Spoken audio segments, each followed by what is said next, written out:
তুমি কিন্তু কোনো প্রকার ভয় পাও না, বুঝো নাই? আমি তো আছি তোমার সাথে। আচ্ছা শোনো, এমনিতে তোমার বাবা অনেক রিচ, বুঝছো? তোমাকে নিয়ে ভাইগা যাইতাছে, এটা কিন্তু অনেক রিস্কি।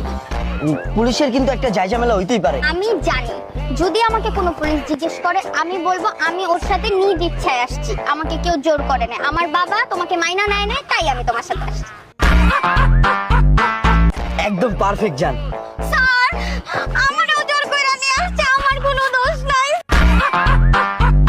স্যার, ও আমারে বলছে, আমার বাসা থেকে বের হয়ে যেতে বলছে, সবকিছু নিয়ে আমি বের হয়ে গেছি। আমার আব্বুরে বললেন না, আমার কোনো এখানে দোষ নাই।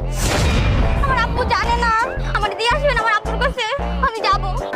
ওইসে থামা তোর নাটকবাজি, এটা আমার বন্ধু, বুঝছিস? তাই তোর পরীক্ষা করার লিগে 500 টাকা দিয়ে ড্রেস ভাড়া করে বন্ধুরে পরার লইছি। তুই তো প্রথম পরীক্ষায় ফেল, এখনই পুলিশ দেখে তোর এই অবস্থা, সারা জীবন তুই আমার লাগে কেমনে পার করবি? তোর লাগে সব সম্পর্ক শেষ।